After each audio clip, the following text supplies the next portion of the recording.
all of these arguments that we have now on what is the definition of masculine and feminine were never a depiction of our of the media that was put out for us. But Right.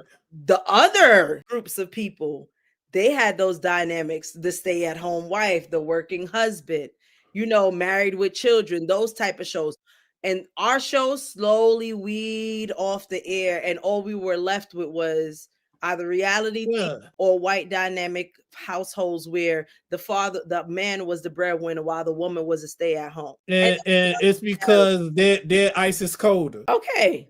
You know what I'm saying? It's like, it's so different. Then you think about a different world. Even that show, there was never a situation of, oh, she went to college to meet her husband.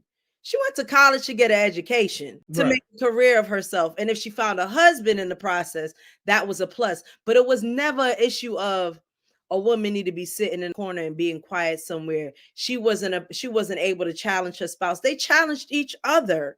And it made them both better. If you look at one of my favorite shows, A Different World, Whitley was a spoiled ass brat when she joined this show. And she went from being rich, spoiled, to losing everything, to having to learn from somebody who, she was with, that didn't come from that dynamic. They learned from each other. They challenged and got married and got humbled. and got success both individually together.